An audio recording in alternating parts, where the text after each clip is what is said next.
তবে আপনি অন্য ধর্মগুলো দেখেন, খ্রিস্টান ধর্ম অথবা ধরেন বৌদ্ধ ধর্ম, চাইনিজ ধর্ম, জৈন ধর্ম, অন্য সব ধর্মেই দেখবেন মূর্তি পূজা আছে। আপনারা মুসলিমরা পৃথিবীর সংখ্যার মাত্র 15 থেকে 20% হবেন সব মিলিয়ে, এটা শতকরা হিসাবে। তাহলে অন্যরা কি ভুল করছে? খ্রিস্টান ধর্মটা দেখেন, 1 মিনিট, যে কোনো অ্যাংলিকান চার্চ অথবা Russian orthodox, Greek orthodox, Catholic বা প্রোটেস্ট্যান্ট, চীনে দেখেন অনেক বড় মূর্তি ঈশ্বরের। তাহলে এরা সবাই ভুল? খুবই সুন্দর প্রশ্ন করলেন। তিনি বললেন পৃথিবীতে মুসলিম আনুমানিক 15 থেকে 20%, কেউ বলে 25%, সে যাই হোক, আপনি বললেন 15 থেকে 20%, আচ্ছা মেনে নিলাম। আপনি বললেন যে খ্রিস্টানরা তারা মূর্তি পূজা করে, আমিও একমত। আপনি বললেন যে বৌদ্ধরা বিশাল মূর্তি বানায়, তারা কি সবাই ভুল? ভাই, ইসলামের সংখ্যাগুরু হলে জেতা যায় না। ইসলামে সত্য সবার উপরে। বেশিরভাগ মানুষ এই কয়েকশো বছর আগেও মনে করত পৃথিবীর সমতল, বেশিরভাগ। এটা কি জানেন? কয়েকশো বছর আগেও বেশিরভাগ মানুষ মনে করত পৃথিবীর সমতল। পৃথিবী কি সমতল ভাই মহেশ? না না। তাহলে বেশিরভাগ মানুষেরা ভুল হতে পারে। ইসলাম ধর্মে আল্লাহ পবিত্রকরণে বলেছেন, সূরা ইসরার 81 নম্বর আয়াতে উল্লেখ করা হয়েছে, ওয়াকুল জাল হক ওয়া জাকাল বাতিল ইন্নাল বাতিলা কানা জাউকা। বলো, সত্য উপস্থিত হয়েছে, মিথ্যা বিলুপ্ত হয়েছে, কারণ মিথ্যা প্রকৃতিগত কারণে বিলুপ্ত হবে। সেজন্য ইসলাম ধর্মের সংখ্যাগুরু হলে জেতা যায় না। যদি আমেরিকা যান, সেখানে দেখবেন পর্নোগ্রাফি, এটা নিষিদ্ধ না। আপনি এটা বিশ্বাস করেন? না, অনেক ইউরোপিয়ান দেশে এটা দেখা যায়। পর্নোগ্রাফিতে বিশ্বাস করেন? না, আমি বিশ্বাস খুব করি। ভালো, আপনি তো ভালো মানুষ, আপনাকে অভিনন্দন জানাই। কিন্তু পশ্চিমা বিশ্বের বেশিরভাগ মানুষই পর্নোগ্রাফিতে বিশ্বাস করে। আপনি কি এটা বিশ্বাস করেন? আপনি কি পর্নোগ্রাফি দেখবেন? খুব ভালো, ভালো ছেলে। দেখেন, আপনি সত্যের কাছাকাছি আছেন। সংখ্যাগুরু হলে জেতা যায় না। আপনি তখন বললেন যে খ্রিস্টান ধর্মে সবাই মূর্তি পূজা করে। খ্রিস্টান ধর্মে আসলে মূর্তি পূজা নেই, কিছু খ্রিস্টান মূর্তি পূজা করে, যেমন কিছু মুসলিম ভুল কাজ করে। যদি খ্রিস্টানদের বাইবেল পড়েন, আর আমিও নিশ্চিত যে আপনি বাইবেল পড়েছেন, বাইবেলে উল্লেখ করা আছে, বুক অব ডিউটেরোনমি 5 নম্বর অধ্যায়ের 7 থেকে 9 নম্বর অনুচ্ছেদে বলা হয়েছে, তোমরা আমার কোনো প্রতিমূর্তি তৈরি করবে না। মহান স্রষ্টা তিনি বলেছেন, ওল্ড টেস্টামেন্টে আছে, তোমরা আমার কোনো প্রতিমূর্তি তৈরি করবে না, কোনো কিছুই না যেটার সাথে মিল আছে আকাশমণ্ডলের কিছু, পৃথিবীর কিছু, অথবা পৃথিবীর নিচের কিছু। তোমরা তাদের সেবা করবে না, তাদের কাছে নতজানু হবে না, কারণ আমি তোমাদের ঈশ্বর এবং প্রভু খুবই প্রতিহিংসা পরায়ণ। এই কথা আবারও আছে বুক অব এক্সোডাস 20 নম্বর অধ্যায়ের 3 থেকে 5 অনুচ্ছেদে, যে তোমরা আমার কোনো প্রতিমূর্তি তৈরি করবে না, কোনো কিছুই না যার সাথে মিল আছে আকাশের কিছুর, পৃথিবীর কিছুর, অথবা পৃথিবীর নিচের কিছুর। তোমরা এদের সামনে নতজানু হবে না, সেবা করবে না, কারণ আমি তোমাদের ঈশ্বর এবং প্রভু খুবই প্রতিহিংসা পরায়ণ। তাহলে ওল্ড টেস্টামেন্ট অনুযায়ী মূর্তি পূজা নিষিদ্ধ কাজ। আর যীশু খ্রিস্ট নিজেই বলেছেন, এটা আছে গসপেল অফ ম্যাথিউ 5 নম্বর অধ্যায়ের 17 থেকে 20 অনুচ্ছেদে, মনে করো না আমি নবীদের আইন বাতিল করতে এসেছি, এগুলোকে বাতিল করতে আসিনি, পূরণ করতে এসেছি। তোমাদের মধ্যে যদি কেউ কোনো একটা আইন ভাঙে আর অন্য কেউ ভাঙতে বলে, সে তাহলে স্বর্গের রাজ্যে প্রবেশ করতে পারবে না। আর যে এই আইনগুলো মেনে চলবে, সে স্বর্গের রাজ্যে প্রবেশ করতে পারবে। যদি তাদের ন্যায়নিষ্ঠতা গ্রন্থে বলা ন্যায়নিষ্ঠার চাইতে বেশি না হয়, তাহলে তারা স্বর্গের রাজ্যে প্রবেশ করতে পারবে না। তাহলে যীশু খ্রিস্টের কথা অনুযায়ী আপনি যদি স্বর্গের রাজ্যে প্রবেশ করতে চান, আপনাকে তাহলে ওল্ড টেস্টামেন্টের সবগুলো আইন মানতে হবে, মুসা নবীর আইন মানতে হবে। স্রষ্টার কোনো প্রতিমা বানাবেন না। তারপরও মানুষ বানায়, কেন? সব খ্রিস্টানরা কিন্তু বানায় না, প্রোটেস্ট্যান্টরা বানায় না। খ্রিস্টান ধর্ম সম্পর্কে আপনার জ্ঞান বেশ কম, আপনি এখনো ছাত্র। ক্যাথলিকরা এটা করে, তারা মূর্তি বানায়। এজন্যই প্রোটেস্ট্যান্টরা প্রোটেস্ট করেছিল যে আপনাদের কাজটা ভুল। তাহলে বাইবেলের কথা অনুযায়ী সৃষ্টিকর্তার কোনো প্রতিমা বানাতে পারবেন না। আপনার কথা মানি। বেশিরভাগ হিন্দুই মূর্তি পূজা করে। আমি আগে বলেছিলাম, নাতাস্তি প্রতিমা আস্তি, মহান সৃষ্টিকর্তার কোনো প্রতিমা নেই, কোনো ছবি নেই, কোনো ভাস্কর্য নেই, তার কোনো মূর্তি নেই। আপনি কি মূর্তি পূজা করেন? হ্যাঁ, আমি করি। আচ্ছা, তাহলে তো বেদ মানছেন না। আমি আসলে সবগুলো ধর্মই মানি, সব ধর্মই এক, কারণ মহান ঈশ্বর সবগুলো ধর্ম সম্পর্কেই জানেন। ভাই, আপনি যদি সবগুলো ধর্মই বিশ্বাস করেন, তার মানে আপনি অন্য ধর্ম পালন করছেন কিনা জানি না, তবে হিন্দু ধর্ম পালন করছেন না। আপনি হিন্দু ধর্ম পালন করছেন না। আমি আপনাকে বলি, ঈশ্বর তো ঘুমাচ্ছেন না, তিনি সবই জানেন। তিনি তো সবকিছু সৃষ্টি করেছেন, সবকিছু। তাই তিনি সবগুলো ধর্ম সম্পর্কেই জানেন, যেমন ইসলাম। ভাই, আপনি একবারে একটা প্রশ্ন করেন, লম্বা লাইন দেখা যাচ্ছে, এই প্রশ্নটার উত্তর দিচ্ছি। এরপরে লাইনের পেছনে গিয়ে দাঁড়াবেন, তারপর সময় আসলে প্রশ্ন করবেন, ঠিক আছে? প্রশ্ন করেছেন যে ঈশ্বর কি ঘুমাচ্ছেন? আল্লাহ এই কথার উত্তর দিয়েছেন পবিত্র কোরআনে সূরা বাকারার 255 নম্বর আয়াতে উল্লেখ করা হয়েছে। আল্লাহ বলেছেন, আল্লাহু লা ইলাহা ইল্লা হুয়াল হাইয়ুল কাইয়ুম লা তাখুযুহু সিনাতুন ওয়ালা নাওম, যে আল্লাহ অবিনশ্বর, চিরস্থায়ী, তিনি কারো মুখাপেক্ষী নন, তার নিদ্রার প্রয়োজন হয় না, তন্দ্রা তাকে স্পর্শ করে না, বিশ্রামের প্রয়োজন হয় না। আমাদের ঘুমানোর প্রয়োজন হয়, আমাদের বিশ্রাম নেওয়ার প্রয়োজন হয়, আল্লাহ তাআলার ঘুমানোর প্রয়োজন হয় না। আল্লাহ তাআলা পবিত্র কোরআনে বলেছেন, তিনি যদি চাইতেন তাহলে পৃথিবীর প্রত্যেকটা মানুষকে বানাতে পারতেন মুসলিম হিসেবে, মুসলিম বানাতে পারতেন। আল্লাহর পক্ষে খুবই সোজা, শুধু কুন ফায়াকুন। তবে এই জীবনটা পরকালের জন্য পরীক্ষা। আল্লাহ আপনাকে পরীক্ষা করছেন, আমাকেও পরীক্ষা করছেন। আল্লাহ যদি চান আপনি আর কখনো মূর্তি পূজা করবেন না, তাহলে তো পরীক্ষাটা থাকলো না। পরীক্ষাটা হচ্ছে আল্লাহ আপনাকে কিছু আইন দিয়েছেন, এখন আপনি সেগুলো মানবেন কি মানবেন না। আপনি নাকি সবগুলো ধর্মই মানেন, কিন্তু আপনি তো হিন্দু ধর্ম মানছেন না, আপনি তো ইসলাম মানছেন না, আপনি তো খ্রিস্টান ধর্ম মানছেন না, শিখ ধর্ম মানছেন না, বৌদ্ধ ধর্ম মানছেন না। আমাকে এমন কোন কথা দেখান যেখানে ধর্মপট বলছে, বৌদ্ধ যে কোনো গ্রন্থ বলছে যে বুদ্ধ তার মূর্তি বানাতে বলেছেন। তিনি কখনোই বলেননি। বুদ্ধ কোথায় বলেছেন? আগামীকাল ধরেন কোন মুসলিম যে নবীজি মুহাম্মদ সাল্লাল্লাহু আলাইহি সাল্লামের মূর্তি বানালো, সে যদি মূর্তি বানিয়ে তার পূজা করে, আমি বলবো সেটা ভুল। নবীজি কখনোই তার মূর্তি বানাতে বলেননি। এখন কিছু মানুষ যদি কোনো ভুল কাজ করে থাকে, হোক তারা সংখ্যালঘু বা সংখ্যাগুরু, সেটা তখন সত্যি হয়ে যায় না। গৌতম বুদ্ধ কখনোই তার মূর্তি বানাতে বলেননি। এখন কেউ এই মূর্তিগুলোর বিরুদ্ধে গেলে সে আসলে বৌদ্ধদের ধর্ম পালনে সাহায্য করছে। শুধু বুদ্ধের একটা বিশাল মূর্তি বানিয়েছে বলেই তারা বুদ্ধকে মানে, এমনটা কিন্তু ঠিক না। সেজন্য আমি বলেছি, যদি কোনো ধর্মকে বুঝতে চান, অনুসারীদের দেখবেন না, ভাই মহেশ আমাকে দেখবেন না, ধর্মগ্রন্থগুলোকে দেখেন, পবিত্র কোরআন দেখেন, পবিত্র কোরআন পড়েন, আপনাদের বেদ পড়েন, যেগুলো কমন সেগুলো মেনে চলেন, আর যেগুলো কমন না সেগুলো পরে দেখবেন। আপনি নাকি সব ধর্মই পালন করেন, আপনি তো হিন্দু ধর্ম মানছেন না, খ্রিস্টান ধর্ম মানছেন না, ইসলাম ধর্ম মানছেন না, সবগুলো তো পরের কথা। আমি বলছি অন্তত পক্ষে কমন জিনিসগুলো আপনি মেনে চলেন, যেগুলো কমন না সেটা নিয়ে পরে কথা বলবো। আপনি তো কমন জিনিসগুলো মেনে চলছেন না, সবগুলো মানা তো পরের কথা। যেদিন আপনি মূর্তি পূজা বন্ধ করবেন, সেদিন আমি কথা বলতে পারবো যে আপনি সবগুলো ধর্মের সবচেয়ে প্রধান কথাটা মানছেন। যেদিন আপনি মুহাম্মদ সাল্লাল্লাহু আলাইহি সাল্লামকে সর্বশেষ ও চূড়ান্ত নবী হিসেবে মানবেন, সেদিন বলতে পারবো আপনি বেশিরভাগ প্রধান ধর্মের সবচেয়ে প্রধান দুটো কথা মানছেন। আশা করি উত্তরটা পেয়েছেন।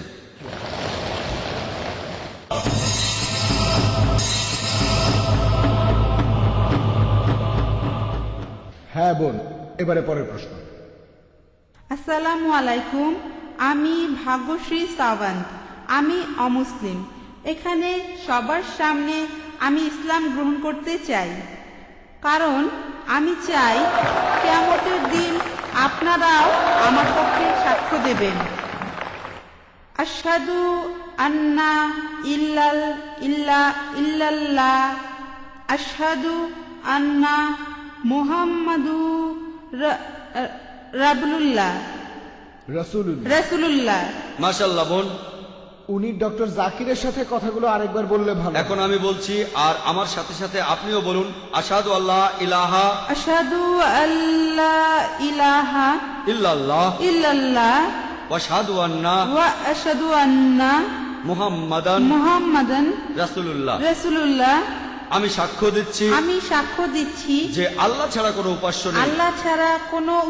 নেই, আর নবীজি মুহাম্মদ সাল্লাল্লাহু আলাইহি সাল্লাম হলেন মহান আল্লাহ তাআলার প্রেরিত পুরুষ। শান্তির ধর্মে আপনাকে স্বাগতম বোন। আমাদের এই এক্সিবিশন অ্যান্ড কনফারেন্সে এই 10 দিনে অনেক মানুষই ইসলাম ধর্ম গ্রহণ করেছেন। আমাদের বক্তাদের কাছে বিভিন্ন প্রশ্ন করা হয়েছে, তারা বুঝেছেন যে এটাই হচ্ছে একমাত্র সমাধান মানুষের জন্য। আপনাকে অনেক ধন্যবাদ বোন, আর আল্লাহর কাছে দোয়া করছি যেন আপনি জান্নাতে যেতে পারেন, পৃথিবীতে শান্তি পান আর পরকালেও শান্তি পাবেন ইনশাআল্লাহ।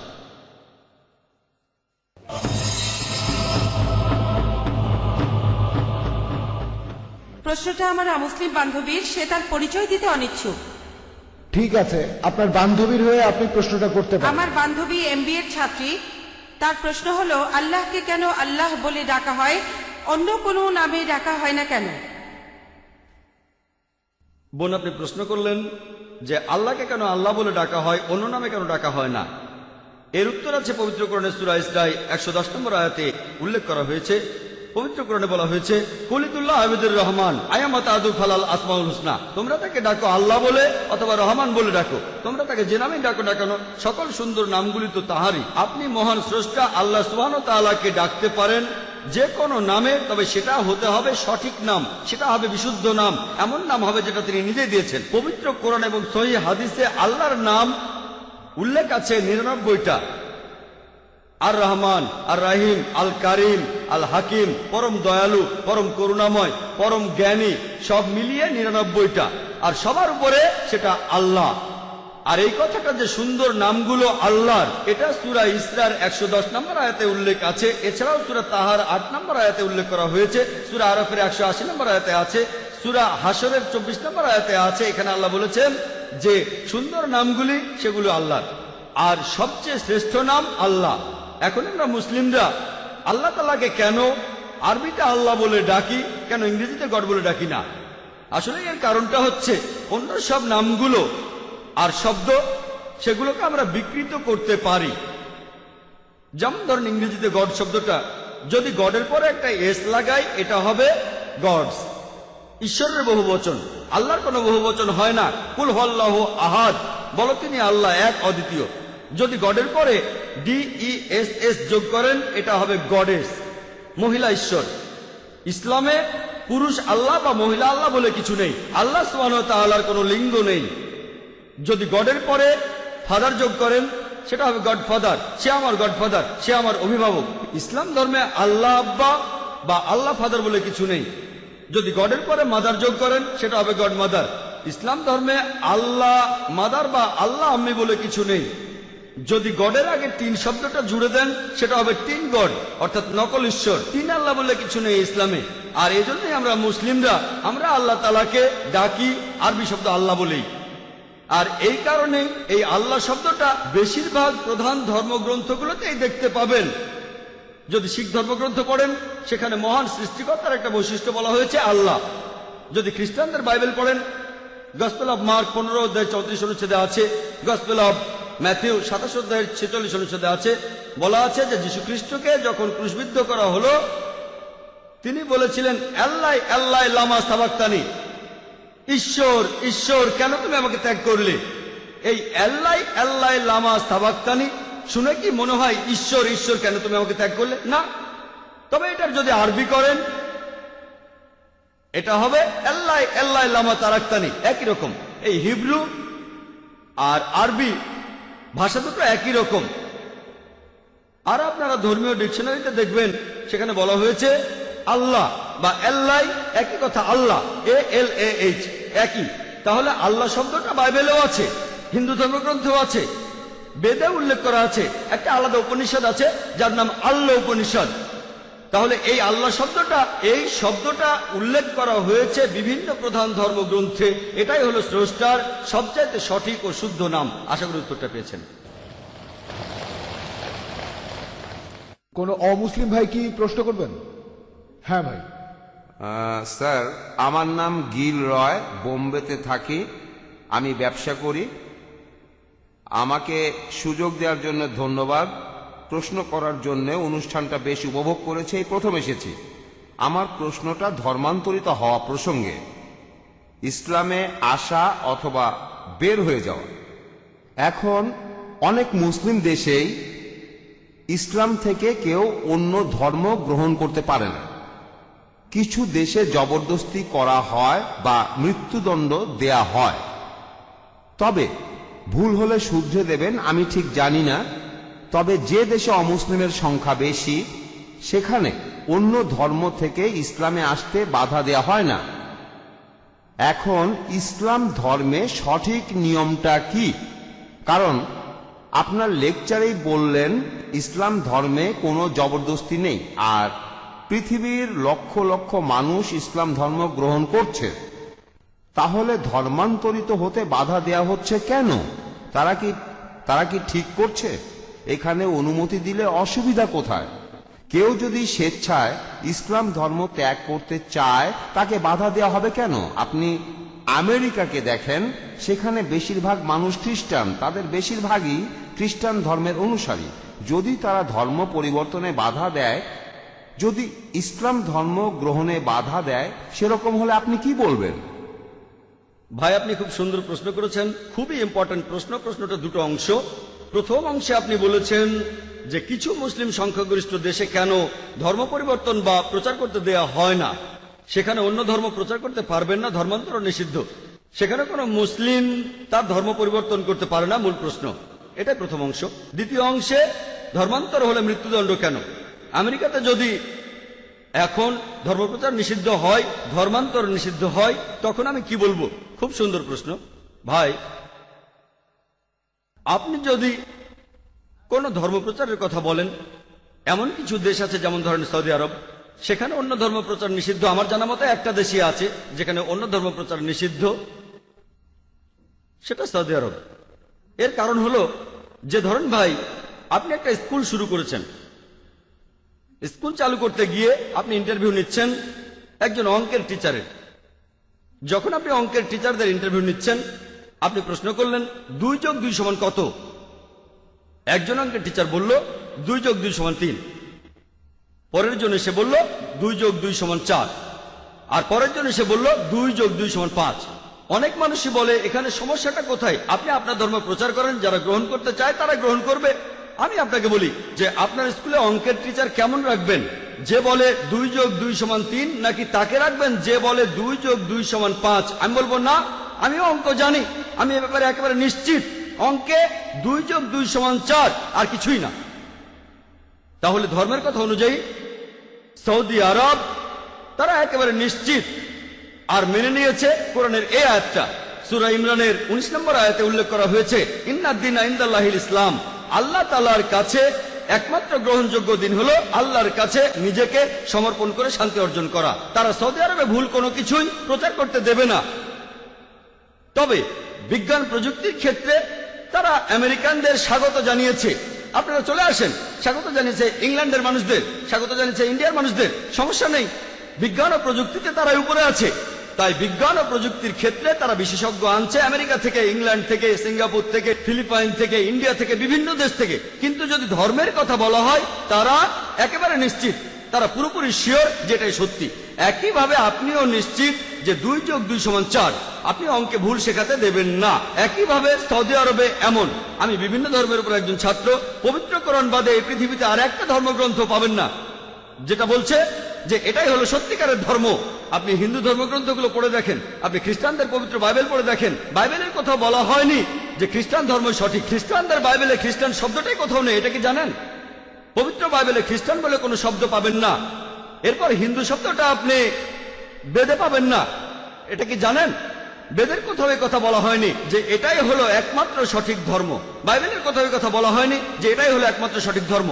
কোরআন হলো এই পৃথিবীর বুকে একমাত্র ধর্মগ্রন্থ যেখানে মহান স্রষ্টা আল্লাহ তাআলা বলেছেন, ইন্নাদ দীনা ইনদাল্লাহিল ইসলাম, আল্লাহ তাআলার কাছে একমাত্র গ্রহণযোগ্য দিন হলো ইসলাম। তাহলে যদি ধর্ম প্রচারের কথা বলি, অন্য কোন ধর্ম প্রচারের কথা বলি, এটুকু বলতে পারি যে এ ব্যাপারে তারা নিশ্চিত, তারা সেখানে অন্য কাউকে অন্য কোন ধর্ম প্রচার করতে দেবে না। এই ইন্ডিয়া একটা ধর্মনিরপেক্ষ দেশ, এটা কোনো হিন্দু রাষ্ট্র না।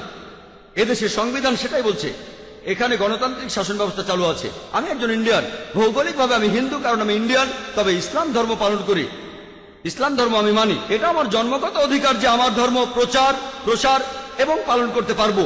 ইন্ডিয়ার সংবিধান সেটাই বলছে। আগে তাহলে সংবিধানটা বদলাতে হবে। আমরা সবাই জানি যে আমেরিকা একটা গণতান্ত্রিক দেশ, তাদের সংবিধানে এটা আছে যে বাক স্বাধীনতা থাকবে। আপনি আমার কাছে জানতে চেয়েছেন, তখন যেমন বললেন যে আমেরিকা যদি অন্য ধর্মের প্রচার নিষিদ্ধ করে, যদি বাধা দেয়, তাহলে আমার কেমন লাগবে?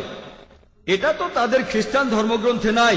আমি বলবো তারা খ্রিস্টান ধর্ম মানছে না, তারা তো বাইবেল মেনে চলছে না। আপনি বলবেন এটা একটা হিন্দু রাষ্ট্র, আসলে কিন্তু তা নয়, এটা ধর্মনিরপেক্ষ দেশ। হিন্দু রাষ্ট্র কোথাও বলা হয়নি। আপনি তো খ্রিস্টান, আপনি আমাকে বাইবেল থেকে মাত্র একটা কথা দেখান যেটা বলছে যে খ্রিস্টান ধর্মই একমাত্র সঠিক ধর্ম। হ্যাঁ বলেন। স্যার, তখন বাইবেলের এরকম ব্যাখ্যা করা হয়েছিল ওল্ড আর নিউ টেস্টামেন্টের। তখনকার দিনের খ্রিস্টান বিশেষজ্ঞরা বাইবেলের ব্যাখ্যা করেছিল যে বাইবেল বলছে কেউ যদি খ্রিস্টান ধর্ম ত্যাগ করতে চায় তাকে তখন মৃত্যুদণ্ড দেয়া হবে। অনেক আগে স্পেনে খ্রিস্টানরা এমনটা করেছিল, সেটা প্রায় 500 বছর আগে। তবে এখন মানুষ অনেক উন্নত হয়েছে। আমি এমন কোন খ্রিস্টান সংখ্যাগুরু দেশের কথা জানি না যারা এটাতে বাধা দেয়। আমি ধর্ম প্রচারের কথা বলছি না, প্রচার করার কথা বলছি না, ব্যক্তিগত স্বাধীনতার কথা বলছি। ধরেন একজন মুসলিম কোন একটা মুসলিম দেশে যদি ধর্মত্যাগ করতে চায়। ভাই এটা তো আপনার প্রশ্নের দ্বিতীয় অংশ, এজন্যই বলছি আগে উত্তরটা শেষ করতে দেন। আপনি কি করছেন? আমি তো শুরুতেই বলেছি, আমি প্রথমেই তো আপনার প্রশ্নটা বলে নিয়েছিলাম। প্রশ্নটার দুটো অংশ আছে, প্রথম অংশের উত্তর দিয়েছি আর আপনি শুরু করলেন। যখন আপনি হাত উপরে তুললেন তখন আমি কি বুঝি? আপনি আমার উত্তরটা তো মনোযোগ দিচ্ছেন না। ঠিক, আমরা আপনাকে প্রশ্ন করার সুযোগ দিয়েছি, আমাকে উত্তর দেবার সুযোগটা দেন। ঠিক আছে, আমি তো বলেছিলাম আপনার প্রশ্নের দুটো অংশ আছে, আর আমার উত্তর শেষ করার আগে আমি যদি কথা বলে যাই অন্য সবাই বুঝবে, আপনি বুঝবেন না। আমি তো চাই আপনিও সেটা বোঝেন। আমি তো চাই আপনি যেন শান্তির ধর্ম গ্রহণ করেন। ঠিক আছে ভাই, এবারে প্রশ্নের দ্বিতীয় অংশে আসি। যদি কেউ অন্য ধর্মে যেতে চায়, যদি কেউ ইসলাম ধর্ম ত্যাগ করতে চায়, পবিত্র কোরআনে স্পষ্ট করে সূরা বাকারা 256 নম্বর আয়াতে বলা হয়েছে, লা ইকরাহা ফিদ্দিন, দিন সম্পর্কে কোনো জবরদস্তি নেই। সত্য স্পষ্ট হচ্ছে মিথ্যা থেকে। তাহলে কোনো মানুষ যদি ইসলাম থেকে অন্য কোনো ধর্মে যেতে চায়, ভালো, কিয়ামতের দিন সে ক্ষতিগ্রস্তদের দলে থাকবে। আর মৃত্যুদণ্ডের কথা যদি বলেন, বিশেষজ্ঞদের মাঝে মতভেদ আছে। কিছু কিছু বিশেষজ্ঞ বলেন যদি সেই লোক ধর্মান্তরের পরে যদি তার নতুন ধর্ম প্রচার করতে থাকে আর ইসলামের বিরুদ্ধে কথা বলে, তাহলে তাকে মৃত্যুদণ্ড দেওয়া হবে। আর এই একই রকম আইন, প্রায় একই রকম আইন সব দেশেই দেখবেন, ইন্ডিয়াতেও দেখবেন। এখানে দেশের বিরুদ্ধে কথা বলতে পারবেন না। ইন্ডিয়াতে ধরেন কোনো একজন লোক সে দেশের গোপন তথ্য বিক্রি করলো কোনো শত্রুর কাছে, ঠিক আছে, তার তথ্যগুলো সত্যিও হতে পারে, হয়তো কোনো ব্লুপ্রিন্ট। কিছু দেশ মৃত্যুদণ্ড দেবে, অন্যরা দেবে যাবজ্জীবন কারাদণ্ড, যদিও সে সত্যি কথা বলেছে। নিজস্ব আইন প্রত্যেক দেশেরই আছে। তাহলে ইসলামে যদি কোনো মুসলিম ইসলাম ধর্ম ত্যাগ করে অন্য কোনো ধর্ম গ্রহণ করে, তারপর সেটা প্রচার করে, ধর্মটা প্রচার করে, ইসলামের বিরুদ্ধে কথা বলে, যদি সেটা কোনো ইসলামিক দেশ হয়, যদি ইন্ডিয়ায় কেউ এমনটা করে, কেউ তাকে মৃত্যুদণ্ড দিতে পারবে না। যদি সে এমন দেশে থাকে যারা ইসলামিক শরিয়া মেনে চলে, এখানে সে কি করছে? বিশৃঙ্খলা সৃষ্টি করছে।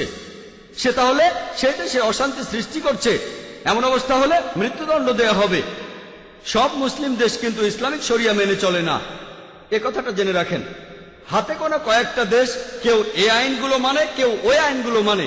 আমি এমন দেশের কথা জানি না যারা 100% ইসলামিক শরিয়া প্রয়োগ করে, আমি জানি না, এমন দেশের কথা জানি না। তাহলে আপনার এই কথা বুঝতে হবে যে মুসলিম দেশে ইসলামিক শরিয়া প্রচলিত আছে, আর তেমন দেশে যদি এরকম কোনো ঘটনা ঘটে, যেমন ইন্ডিয়ায় কেউ যদি দেশের গোপন তথ্য বেচে দেয়, তাকে কারাদণ্ড দেওয়া হবে। কত বছরের আমি জানি না, মৃত্যুদণ্ডও হতে পারে। আমেরিকার ক্ষেত্রে একই ঘটনা। সেই একইভাবে এই মুসলিম দেশের আইন হলো এটা, সে দেশে ইসলামিক আইনে শাসন কাজ চালানো হয়। তাহলে আশা করি উত্তরটা পেয়েছেন। ধন্যবাদ। এবারের প্রশ্ন মহিলাদের মধ্য থেকে। আসসালামু আলাইকুম জাকির ভাই, আমার নাম নীলম শেঠি। আমার জন্ম হিন্দু পরিবারে। আমি একদিন আজাদ ময়দানে হিন্দুইজম ও ইসলামের সাদৃশ্য নিয়ে আপনার লেকচারটা শুনেছিলাম। সেদিন থেকেই আমি ইসলাম পছন্দ করি। আজকে সবার সামনে আমি ইসলাম ধর্ম গ্রহণ করছি। লা ইলাহা ইল্লাল্লাহু মুহাম্মাদুর রাসূলুল্লাহ। আমিন। মাশাআল্লাহ বোন, আপনাকে অভিনন্দন। ইসলাম গ্রহণ করার জন্য আপনাকে অভিনন্দন বোন। তিনি বললেন যে কয়েক বছর আগে বোম্বের আজাদ ময়দানে তিনি প্রথম আমার লেকচার শুনেছিলেন। টপিক ছিল হিন্দুইজম এবং ইসলামের মধ্যে সাদৃশ্য। আর সেই দিন থেকেই তিনি ইসলাম পছন্দ করেন, আর আজকে তিনি সবার সামনে ইসলাম গ্রহণ করলেন। আপনাকে এই শান্তির ধর্মে স্বাগত জানাই। আল্লাহর কাছে দোয়া করছি তিনি যেন আপনাকে রহমত দান করেন, আর ইনশাআল্লাহ আপনি জান্নাতে যাবেন, ইহকাল এবং পরকালও শান্তি পাবেন। ধন্যবাদ।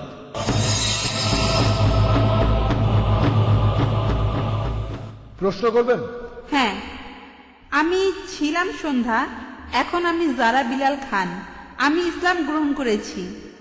আপনি আপনার লেকচারে বললেন যে ইসলাম মূর্তি বা মূর্তি পূজায় বিশ্বাস করে না, তবে কেরালায় এমন একটা জায়গা আছে যেখানে একটা মূর্তি দেখা যায় যেটা পাথর থেকে উঠে এসেছে আর এটা বাড়ছে। এটা তাহলে এরকম কেন? বোন, আপনি প্রশ্ন করলেন যে ইসলামে মূর্তি পূজা নেই, কিন্তু তিনি জানেন যে কেরালার কোনো একটা জায়গায় সেখানে কোনো একটা পাহাড়ের ভেতর থেকে একটা মূর্তি বের হয়ে আসছে আর সেটা বাড়ছে। কিভাবে সেটা বাড়ছে আপনার প্রশ্ন, তার মানে এই মূর্তিটার ভেতর কিছু আছে। বোন, আপনি কি জানেন যে পাহাড়ও বড় হয়? এটা কি জানেন? হ্যাঁ, যদি এটা জানেন তাহলে মূর্তিও তো বেড়ে উঠতে পারে। তার মানে এই না, এমন না যে সেই মূর্তির ভেতর জীবন আছে।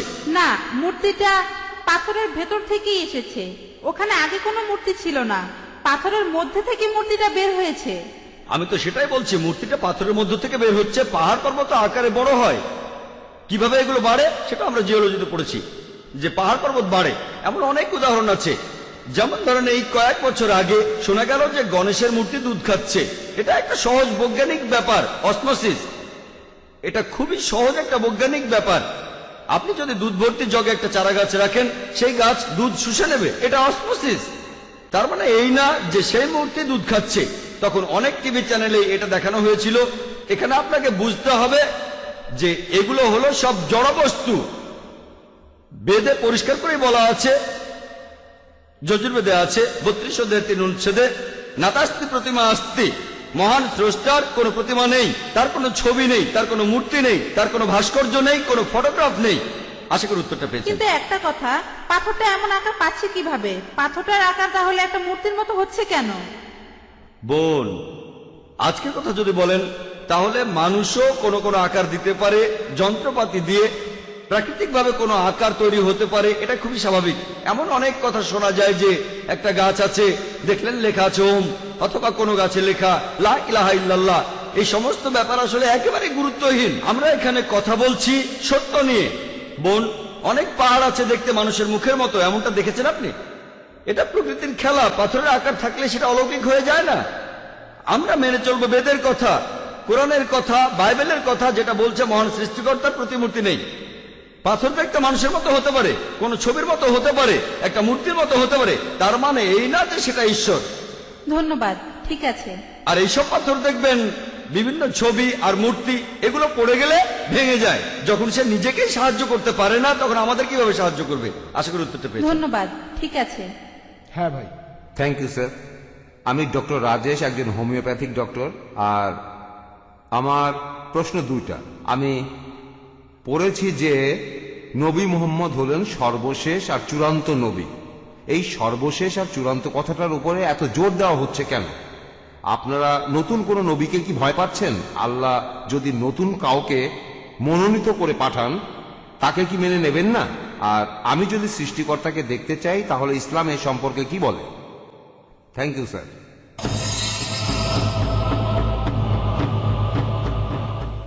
ভাই দুটো প্রশ্ন করেছেন। প্রথম প্রশ্ন, এটার উপরে এত জোর দিচ্ছি কেন যে তিনি শেষ নবী। আল্লাহ আরেকজন নবী পাঠাতে চাইলে কি পারতেন না? আর শেষ প্রশ্ন, যদি আমি আল্লাহকে দেখতে চাই তাহলে কি করব? আপনার এই প্রশ্নে পরে আসছি। প্রথম অংশটা যে জোর দিচ্ছি কেন যে মোহাম্মদ সাল্লাল্লাহু আলাইহি সাল্লাম শেষ নবী, শুধু আমি জোর দিচ্ছি না, বেদও জোর দিচ্ছে, পুরাণও জোর দিচ্ছে, বাইবেলও জোর দিচ্ছে, আর কোরআন ও অন্যান্য ধর্মগ্রন্থ জোর দিচ্ছে। আল্লাহ পবিত্র কোরআনে বলেছেন, সূরা আহজাবের 40 নম্বর আয়াতে উল্লেখ করা হয়েছে, মাকানা মুহাম্মাদান আবা আহাদিন মিন যালিকুম ওয়ালাকি রাসূলুল্লাহ ওয়া খাতামুন নবী ওয়া কানাল্লাহু বিকুল্লি শাইইন আলিমা। যে মুহাম্মদ সাল্লাল্লাহু আলাইহি সাল্লাম তোমাদের মধ্যে কোনো পুরুষের পিতা নন, বরং তিনি হলেন আল্লাহ তাআলার প্রেরিত রাসূল। তিনি নবুয়তের শেষ সিলমোহর। আর নিশ্চয়ই আল্লাহ সকল বিষয় জানেন। এখন আল্লাহ নিজে এই কথা বলেছেন। আল্লাহ নতুন কাউকে পাঠাতে চাইলে অবশ্যই পাঠাতে পারতেন, তবে আল্লাহ কখনো মিথ্যে কথা বলেন না। আল্লাহ কখনো মিথ্যে বলেন না। পবিত্র কোরআনে এই কথা উল্লেখ করা আছে। সূরা আহজাবের 40 নম্বর আয়াতে বলা হয়েছে তিনি হলেন শেষ নবী। তাই আল্লাহ জানেন, যদি আল্লাহ নতুন কাউকে পাঠাতে চাইতেন তাহলে মুহাম্মদ সাল্লাল্লাহু আলাইহি সাল্লামকে শেষ নবী উল্লেখ করতেন না। যেহেতু মুহাম্মদকে শেষ নবী বলা হয়েছে, আমি বিশ্বাস করেছি। আর আল্লাহ তাআলা তো ভবিষ্যৎও জানেন। আপনি আমি ভবিষ্যৎ জানি না, আল্লাহ ভবিষ্যৎ জানেন। তিনি বলেছেন মুহাম্মদই শেষ নবী, সেজন্য আমি সেটা বিশ্বাস করি। এখন আমাদের যেটা যখন প্রয়োজন, আল্লাহ তাআলা ঠিক সেটাই দিয়েছেন আমাদের। কিছু মানুষ বলে আল্লাহ নবীকে কেন সৃষ্টির প্রথম দিনেই পাঠালেন না। আমার ছেলে কয়েকদিন আগে বলছিল, আমাকে প্রথমে কেন মেডিকেল কলেজে ভর্তি করলে না? বললাম, আগে তো স্কুলে যেতে হবে, ক্লাস 1, ক্লাস 2, ক্লাস 3, কলেজ, তারপর মেডিকেল, ঠিক আছে? তাই মানুষের সভ্যতার বিভিন্ন পর্যায়ে আল্লাহ বিভিন্ন রাসূল পাঠিয়েছেন। আমরা 4টা কিতাবের নাম জানি, এছাড়াও অনেক আছে, তাওরাত, জাবুর, ইনজিল, এগুলোর নাম জানি। এরপর আল্লাহ তাআলা ঠিক করলেন যে 1400 বছর আগে মানুষ পবিত্র কোরআন বোঝার পর্যায়ে চলে এসেছে। তখন তিনি পাঠালেন তার সর্বশেষ ও চূড়ান্ত রাসূল মুহাম্মদ সাল্লাল্লাহু আলাইহি সাল্লামকে। সর্বশেষ আর চূড়ান্ত কিতাব হলো কোরআন। এখন আল্লাহ চাইলে অবশ্যই নতুন কাউকে পাঠাতে পারেন, তবে যেহেতু তিনি বলেছেন আর কাউকে পাঠাবেন না, তাই পাঠাবেন না। এই দিন তিনি সম্পূর্ণ করেছেন। আগের ধর্মগ্রন্থগুলো সম্পূর্ণ অবস্থায় ছিল না। আল্লাহ বলেছেন, মহান স্রষ্টা পবিত্র কোরআনে বলেছেন, সূরা মাইদা 3 নম্বর আয়াতে উল্লেখ করা হয়েছে যে আজ এই দিনে তোমাদের প্রতি আমার অনুগ্রহ সম্পূর্ণ করলাম, তোমাদের জন্য ইসলামকে দিন হিসেবে আমি সম্পূর্ণ করলাম। ইসলামকে দিন হিসেবে সম্পূর্ণ করার পর নতুন কিছু যোগ হবে না, অথবা এখান থেকে কোনো কিছু বাদও দেওয়া যাবে না। এটা সম্পূর্ণ। আর সেজন্য যদি আজকের দিনে কেউ বলে যে সে আল্লাহর কাছ থেকে আসমানি কিতাব পেয়েছে, আর যদি বলে সে আল্লাহর রাসূল, তাকে মানসিক ডাক্তার দেখাতে হবে। এখন অনেক মানুষই নিজেকে ঈশ্বর বলে দাবি করে, অনেকে ঈশ্বরের নবী বলে দাবি করে। মানসিক ডাক্তার দেখাতে হবে তাকে, কারণ কোরআনের পরে নতুন কোনো আসমানি কিতাব আসবে না, মুহাম্মদের পরে কোনো নতুন নবী আসবে না। এবার আপনার দ্বিতীয় প্রশ্নের উত্তর, আল্লাহকে দেখতে চাইলে তখন আপনাকে কি করতে হবে? আমি যদি ঈশ্বরকে দেখতে চাই তাহলে আমি কি করব? আমি বলছি কি করবেন। এই পৃথিবীতে আল্লাহকে দেখতে পাবেন না। পবিত্র কোরআনে বলা আছে যে মুসা আলাইহিস সালাম আল্লাহকে দেখতে চেয়েছিলেন। আল্লাহ তাকে বলেছিলেন, পাহাড়ের দিকে তাকাও, আমি এই পাহাড়ে আমার একটা ঝলক দেখাবো। সেই পাহাড়ে তখন কি অবস্থা হলো? সেই পাহাড়ের আগুন থেকে মুসা নবীর চোখ ধাঁধিয়ে গেল। পৃথিবীতে দেখতে পাবেন না, তবে পরকাল আল্লাহকে দেখতে পাবেন। যদি আপনি জান্নাতে যান, সবকিছু সেখানে পাবেন, খাবার সবকিছুই পাবেন।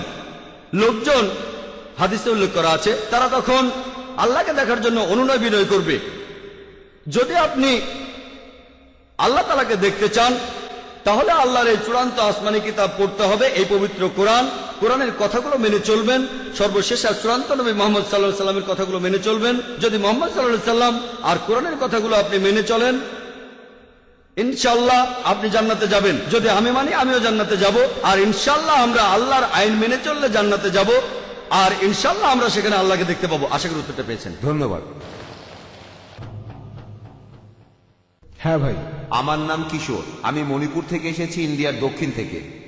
আপনারা জানেন যে কাশ্মীরে আপনাদেরকে যেমন সবাই সন্ত্রাসী বলে ডাকে, তেমন মণিপুরে আমরা যারা স্থানীয়, আমরা ওখানে যে কাজগুলো করছি সেজন্য আমাদেরও সবাই সন্ত্রাসী বলে ডাকে। এই কারণে গত 15 দিন আমি এখানেই আছি। মণিপুরে খবর ছড়ানো হয়েছে যে আমি মারা গেছি। আমার মা বাবাও জানে যে আমি মারা গেছি। আসলে সেই ভয়েই আমি বম্বেতে চলে এসেছি।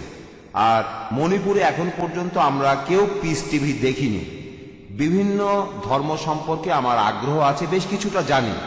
আমি গুরুদুয়ারাতে গেছি, চার্চে গেছি, তারপর বাইবেল পড়েছি, সব জায়গাতেই গেছি। তবে আমি এখন পর্যন্ত এটা জানি না যে মুসলিমরা কেন দাড়ি রাখে। আর ইসলাম ধর্মে কি আছে সেটা কোনো হিন্দি বইতে পাইনি, ইংরেজি বইতে পাইনি, মণিপুরেও পাইনি।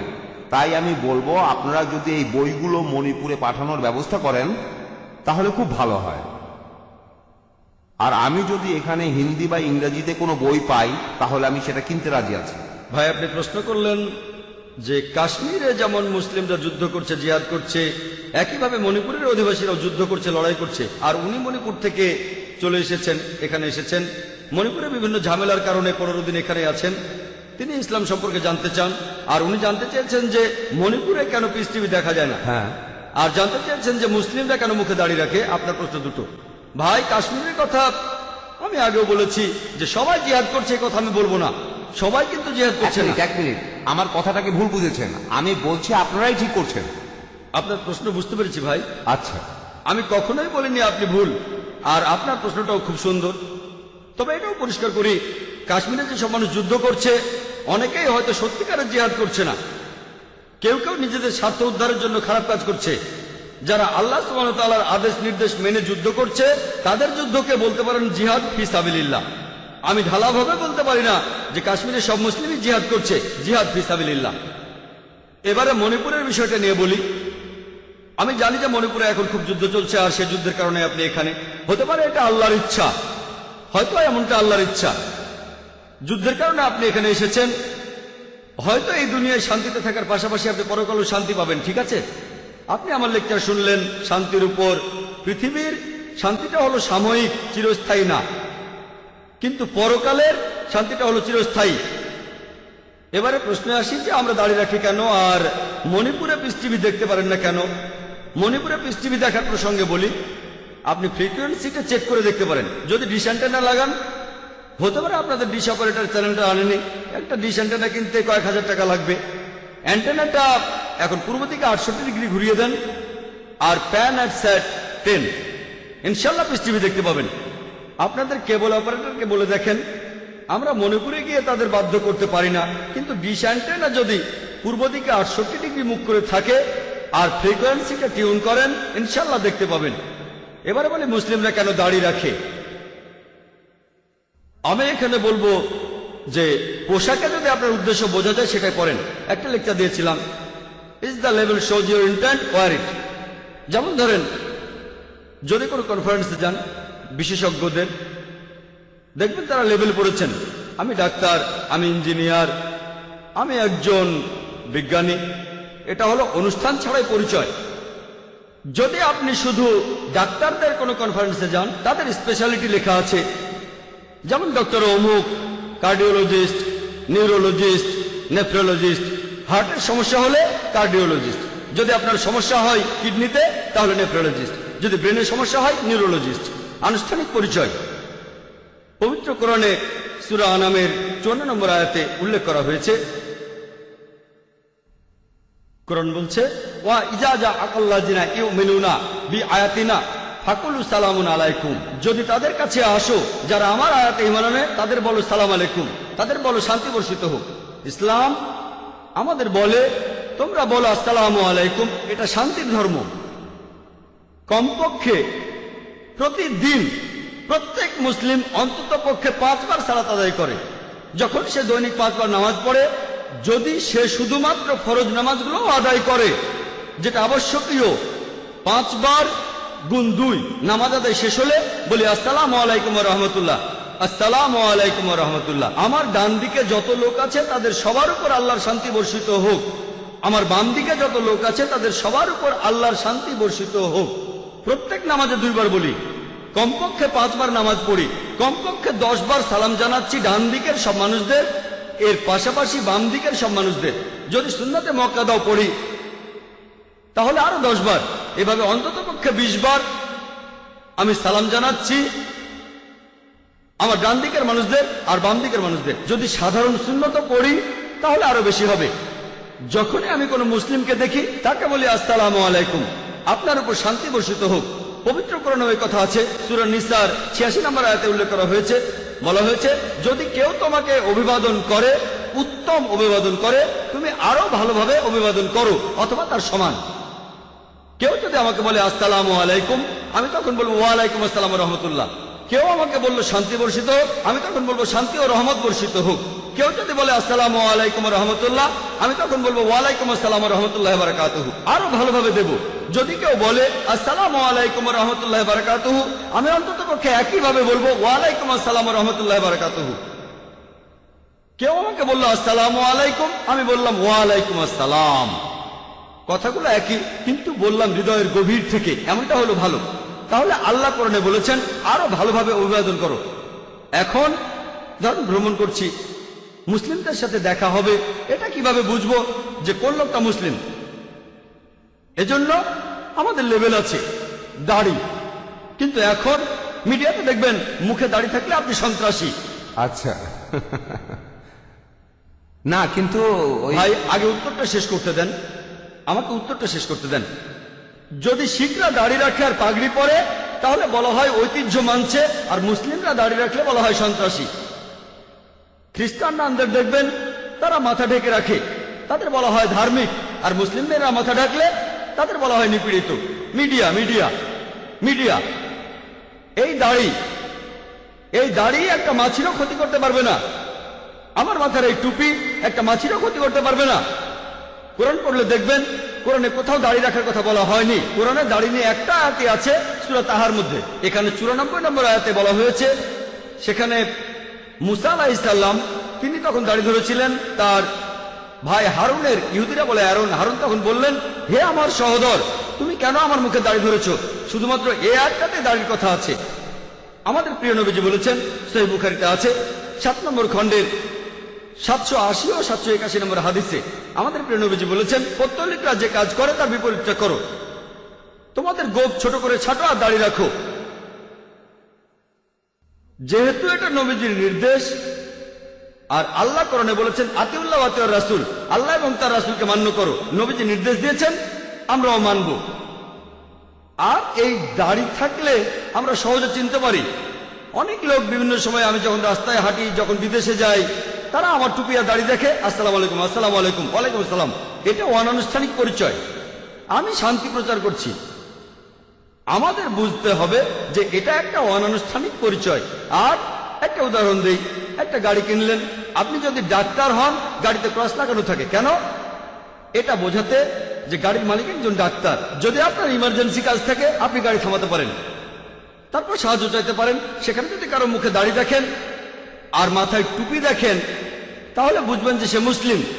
আমার মনে আছে, দাদা নানাদের জিজ্ঞেস করলে পাবেন, তাদের জিজ্ঞেস করে দেখবেন 50 বছর আগে, 100 বছর আগে, তারা আপনাকে বলবে যে অমুসলিমরা তারা যখন কোনো ট্যাক্সি ভাড়া করতে চাইতো, তখন একজন এমন ড্রাইভার খোঁজ করত যার মাথায় টুপি আর মুখে দাড়ি আছে, মুসলিম ড্রাইভার। এই লোক আমাকে ঠকাবে না। যদি তারা মুদি দোকানে কেনাকাটা করতে যেত, তারা এমন লোকের কাছ থেকে জিনিসপত্র কিনতো যার মালিকের মুখে দাড়ি আছে, মুসলিম। এই লোক ঠকাবে না। কিন্তু এখন যদি মাথায় টুপি থাকে, মুখে দাড়ি, তার মানে এই লোক সন্ত্রাসী। তাহলে ইসলাম সম্পর্কে অনেক বদনাম। এখন আমাদেরকে হারানো গৌরব ফিরিয়ে আনতে হবে, ঠিক? এটা আমাদের একটা লেভেল, এটা আমাদের নবীজির নির্দেশ, তিনি বলেছেন, সেজন্য আমরা এটা করি। এতে একটা মাছিরও ক্ষতি হবে না। এটা অনানুষ্ঠানিক পরিচয়ের একটা মাধ্যম যে আমরা মুসলিম, যাতে সালাম জানাতে পারি। আর যদি কোনো সমস্যায় পড়েন, যদি সাহায্য দরকার হয়, প্রতিবেশীকে সাহায্য করা মুসলিমদের কর্তব্য। সাহায্য চান, মুখে দাড়ি মাথায় টুপি কারো কাছে, ইনশাআল্লাহ আপনি সাহায্য পাবেন। আশা করি উত্তরটা পেয়েছেন। ধন্যবাদ। ধন্যবাদ। এবারের প্রশ্ন মহিলাদের মধ্যে থেকে। আসসালামু আলাইকুম জাকির ভাই, আমার নাম নীলম শেঠি, আমার জন্ম হিন্দু পরিবারে। আমি একদিন আজাদ ময়দানে হিন্দুইজম ও ইসলামের সাদৃশ্য নিয়ে আপনার লেকচারটা শুনেছিলাম। সেদিন থেকেই আমি ইসলাম পছন্দ করি। আজকে সবার সামনে আমি ইসলাম ধর্ম গ্রহণ করছি। লা ইলাহা ইল্লাল্লাহু মুহাম্মাদুর রাসূলুল্লাহ। আমিন। মাশাআল্লাহ বোন, আপনাকে অভিনন্দন। ইসলাম গ্রহণ করার জন্য আপনাকে অভিনন্দন বোন। তিনি বললেন যে কয়েক বছর আগে বোম্বের আজাদ ময়দানে তিনি প্রথম আমার লেকচার শুনেছিলেন। টপিক ছিল হিন্দুইজম এবং ইসলামের মধ্যে সাদৃশ্য। আর সেই দিন থেকেই তিনি ইসলাম পছন্দ করেন, আর আজকে তিনি সবার সামনে ইসলাম গ্রহণ করলেন। আপনাকে এই শান্তির ধর্মে স্বাগত জানাই। আল্লাহর কাছে দোয়া করছি তিনি যেন আপনাকে রহমত দান করেন, আর ইনশাআল্লাহ আপনি জান্নাতে যাবেন, ইহকাল এবং পরকালও শান্তি পাবেন। ধন্যবাদ। হ্যাঁ ভাই। আমি ডক্টর বলবন্ত শাস্ত্রী, বিহারে সরকারি ডাক্তার হিসাবে ছিলাম। আমি বোম্বেতে অনেক দিন ধরে আছি। এখানকার অনেক অতিথিকেই আমি ব্যক্তিগতভাবে চিনি, তাদের সাথে কথাও হয়। আপনাদের এই অনুষ্ঠানে উপস্থিত থাকতে পেরেছি, আমি সেই জন্য সবাইকে হাত জোর করে নমস্কার জানাচ্ছি। আমি এখানে আপনার কাছে শুধু একটা ব্যাপারেই জানতে চাইব। হিন্দু দর্শনে একটা কথা আছে, বাসুভেই বা কুটুম্বাকাম। বাসুভেই বা কুটুম্বাকাম, পুরো পৃথিবী আমার আত্মীয়, পরিবার। হিন্দু দর্শনে আমরা এমনটাই দেখি। আর সর্বে ভাবান্তু সুখিনা সর্বে ভাবান্তু নিরাময়া। সবাই সুখে থাকুক, সবাই আনন্দে থাকুক, সবাই ভালোভাবে জীবিকা উপার্জন করুক, সবাই ভালো থাকুক। হিন্দু দর্শন থেকে আমরা এমনটাই জানতে পারি। আমার ধারণা আপনাদের ইসলাম ধর্মের দর্শনে এরকম কোনো কথা আছে। আর এই কথাগুলো আপনারা মানুষের মাঝে প্রচারও করে থাকেন। তবে অত্যন্ত আশ্চর্যের সাথে আমি দেখছি, আর আপনাকেও এই কথাটা বলছি, এই ব্যাপারে আপনারা পবিত্র কোরআনের কথাগুলোর অর্থ ঠিকভাবে পৃথিবীর সামনে তুলে ধরতে পারেননি। এখন কোরআনের এই কথাগুলো আর আপনাদের কথা মানুষ তো তাহলে ভুল বুঝবে। এখন আপনি দেখবেন যে পুরো পৃথিবী জুড়েই যেভাবে সবগুলো মিডিয়ায় কোরআন আর ইসলাম সম্পর্কে যেসব খারাপ খবর শোনা যায়, এগুলো আগে তেমনটা শোনা যেত না। যেমন ধরেন কট্টরপন্থী, চরমপন্থী, আতঙ্কবাদী, এটা সব জায়গায়। তাহলে আমি কি বুঝব এখানে আপনার কথার মধ্যে কোনো ভুল আছে, নাকি মানুষ কোরআনের ভুল ব্যাখ্যা করছে, নাকি আমাদের সামনে যে খবর তুলে ধরা হচ্ছে পবিত্র কোরআনের কথাগুলো সেটা ভুলভাবে তুলে ধরা হচ্ছে। ইসলাম তো সবসময় শান্তির কথা বলে, কিন্তু এখন পৃথিবীর সামনে ইসলামের ইমেজ খুব খারাপ। ধন্যবাদ। ভাই সুন্দর আর ইম্পর্টেন্ট প্রশ্ন করেছেন। আপনি বললেন যে হিন্দু দর্শনে আপনারা মানেন যে পুরো পৃথিবীর মানুষ পরিবারের মতো।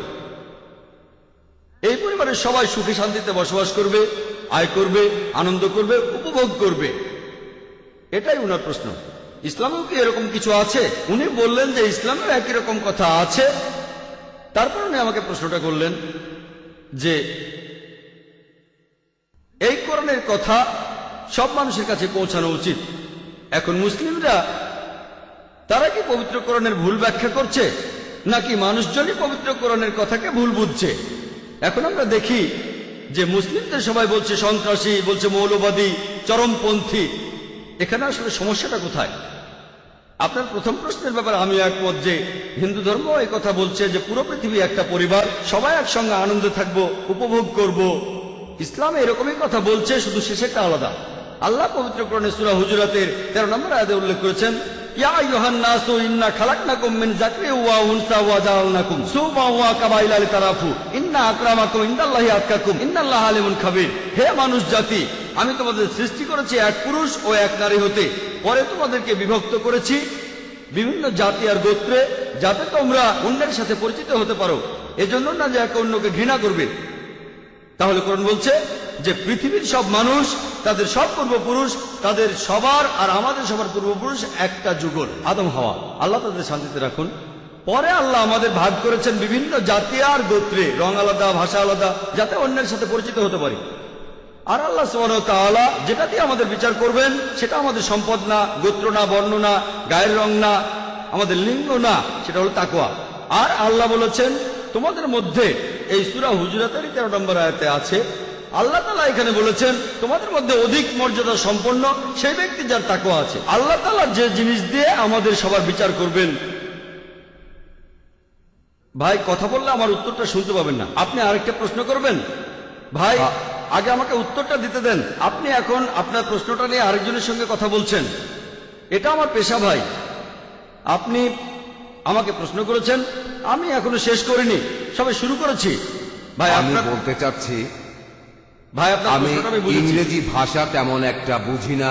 ভাই যদি আমি আমি উর্দুতে বলি তাহলে তাই অনুরোধ করব যে আপনি তো যথেষ্ট জানেন, আপনার পাশে যদি আর কেউ থাকে যে হিন্দিতে ব্যাখ্যা করে দেবে অথবা উর্দুতে ব্যাখ্যা করবে, তাহলে আমার ভাই পক্ষে সাহেব, সেটা বোঝা ভাই, সহজ হতো। ভাই যদি হিন্দিতে বলি আপনার বোঝার জন্য হিন্দিতে বলতে পারি, কিন্তু হিন্দিতে যদি আমি উত্তর দেই অন্যদের সাথে অবিচার করা হবে। আপনি তো আপনার প্রশ্নটা হিন্দিতে করেছেন, সেটার তর্জমা করে তারপর আমি উত্তর দিচ্ছি। যদি বুঝতে না পারেন পরে ভিডিওটা দেখে নিতে পারেন, অথবা পরে অন্য কাউকে আমি বলে দেব, তিনি আপনাকে উত্তরটা হিন্দিতে বুঝিয়ে দেবেন ইনশাআল্লাহ। ঠিক আছে? তাহলে কি দিয়ে আল্লাহ আমাদের বিচার করবেন? হিন্দু ধর্মে উনি বললেন যে আমরা জীবনযাপন করব সুখের সাথে, আয় করব। ইসলাম অনুযায়ী আমরাও সুখের সাথে জীবনযাপন করব, তবে সেটা ভিত্তি হবে তাকওয়া। যেটা দিয়ে আপনি অধিক মর্যাদা সম্পন্ন হতে পারেন সেটা তাকওয়া, ন্যায়পরায়ণতা, আল্লাহকে মেনে চলা, সম্পদ না, লিঙ্গ না, গোত্র, বর্ণ না। আপনি প্রশ্ন করেছেন যে কোরআন এত ভালো কথা বলে, তাহলে এখানে কোরআনের ব্যাখ্যায় কি সমস্যা হচ্ছে? মুসলিমরা কি ভুল ব্যাখ্যা করছে, নাকি আমরাই কোরআনের কথা ভুল বুঝছি? এজন্যই আমরা এই অনুষ্ঠানের আয়োজন করেছি। ইসলাম কি মানুষ জাতির জন্য সমাধান? সমস্যা হলো মিডিয়া এভাবে তুলে ধরছে ইসলামকে। আমরা মুসলিমরা, দোষটা আমাদের।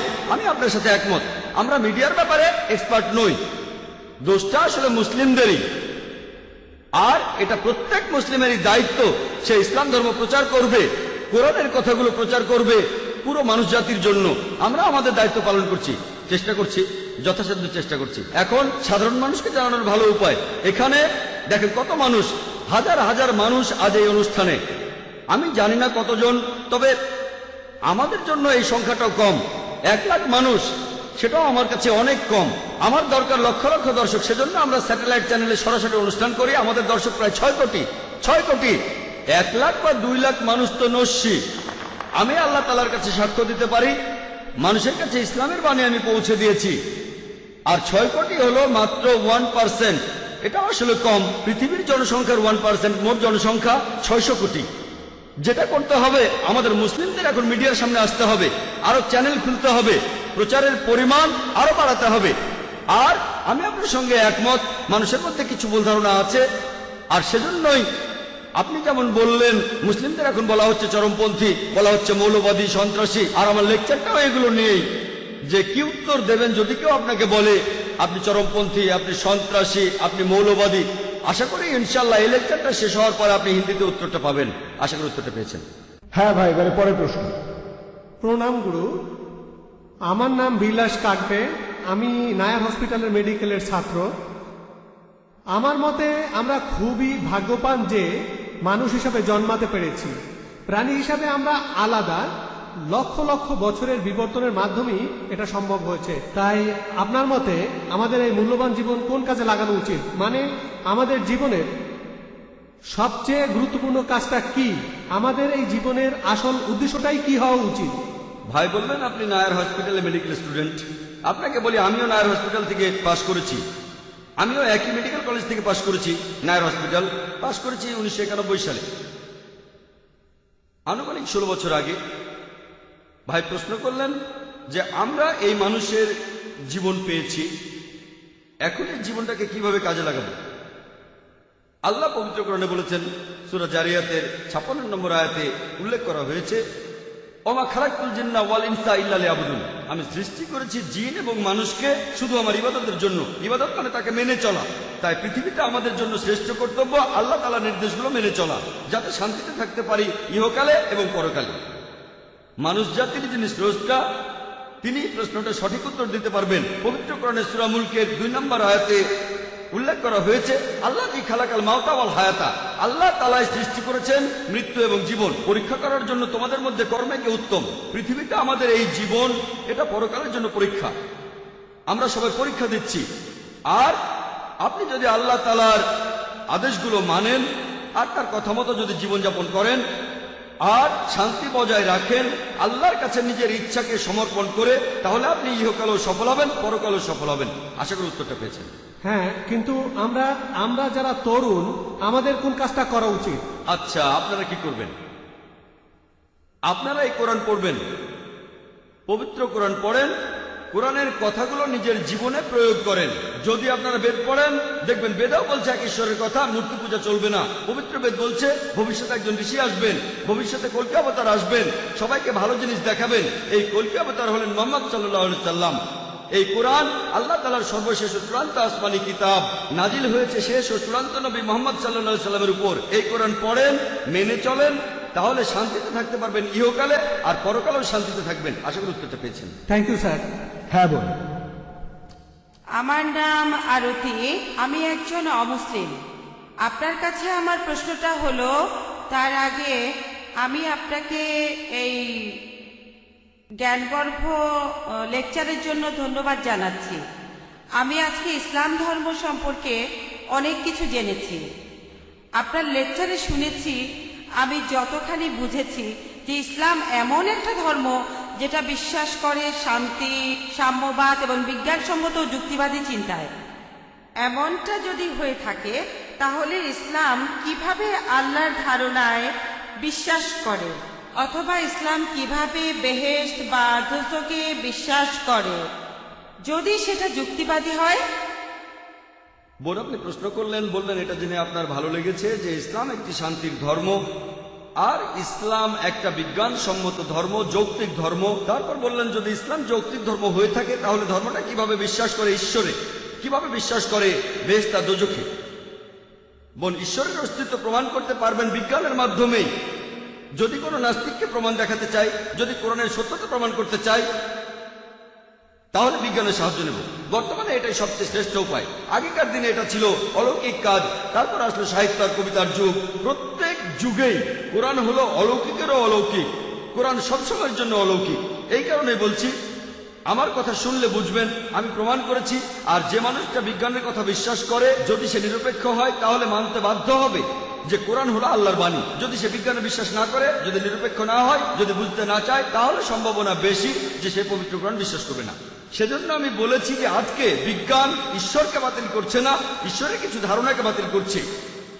আপনি যদি বিজ্ঞানের কথা বলেন, ঈশ্বরের কথা যদি বলেন, বেশিরভাগ বিজ্ঞানী ঈশ্বরের অস্তিত্বে বিশ্বাস করে। এখন আগেকার দিনে ফ্রান্সিস বেকনের কথা অনুযায়ী তিনি বলেছেন যে বিজ্ঞান সম্পর্কে অল্প জ্ঞান থাকলে আপনি হবেন নাস্তিক, তবে বিজ্ঞান সম্পর্কে অনেক জানলে আপনি ঈশ্বরে বিশ্বাস করবেন। এরপরে বেহেশত আর দোজখ নিয়ে আপনার প্রশ্নের উত্তর দেই। আপনি কোরআন পড়লে দেখবেন কোরআনের বিজ্ঞান সম্পর্কে যা কিছু বলা হয়েছে আনুমানিকভাবে বলতে পারেন যে বিজ্ঞান সম্পর্কে এসব কথার 80% একেবারে 100% সঠিক হয়েছে। বিশ্বজগৎ কিভাবে সৃষ্টি হলো, পৃথিবীর আকার কেমন, চাঁদের আলোর কথা, তারপর সূর্য তার নিজের চারপাশে ঘুরে, পানিচক্র, ভূগোল, বোটানি ইত্যাদি। বিজ্ঞান সম্পর্কে কোরআনের এসব কথার 80% একেবারে 100% সঠিক প্রমাণিত হয়েছে। কোরআনের বাকি 20% সেটা এখনো প্রমাণিত হয়নি, সঠিকও না ভুলও না। আমার যুক্তি বলে যখন 80% একেবারে পুরোপুরি সঠিক আর বাকি 20% সঠিকও না ভুলও না, এই 20%-এর 0.1%ও ভুল বলে প্রমাণিত হয়নি। আমার যুক্তি বলে যে ইনশাআল্লাহ আল্লাহর ইচ্ছায় বাকি 20% সঠিক হবে। তাহলে বেহেশত আর দোজখ, ফেরেশতা, জিন, বিজ্ঞান এখনো অতটা উন্নত হয়নি। বিজ্ঞান হয়তো এতটুকু উন্নত হয়েছে যে কোরআনের 80% বৈজ্ঞানিক কথাগুলো যাচাই করে দেখতে পারবে। আগামীকাল হয়তো 50 বছর পরে, 100 বছর পরে, 200 বছর পরে বিজ্ঞান তখন বেহেশত নিয়ে কথা বলবে, দোজখ নিয়ে কথা বলবে, জিন নিয়ে কথা বলবে। আমার বিচার বুদ্ধি বলে এটা কোনো অযৌক্তিক বিশ্বাস না, বিশ্বাসটা যুক্তিসঙ্গত। যখন 80% পুরোপুরি সঠিক বলে প্রমাণিত, বাকি 20%-এর 0.1%ও ভুল বলে প্রমাণিত হয়নি। কোনো বিজ্ঞানী বলতে পারবে না, বিজ্ঞান দিয়ে প্রমাণ করতে পারবে না দোজখ বলে কিছু নেই, বিজ্ঞান দিয়ে এটাও প্রমাণ করতে পারবে না যে বেহেশত বলে কিছু নেই। শুধু বলতে পারবে আমি জানি না, এটা থাকতেও পারে নাও থাকতে পারে, প্রমাণিত হয়নি। আমার যুক্তি বলে এই 20% এখনো ভুল বা সত্য প্রমাণিত হয়নি, বাকি 80% পুরোপুরি সঠিক। একজন বিজ্ঞান মনস্ক মানুষ হিসেবে, একজন যুক্তিবাদী মানুষ হিসেবে আমি বলবো যে ইনশাআল্লাহ আল্লাহর ইচ্ছায় বাকি 20% সঠিক হবে।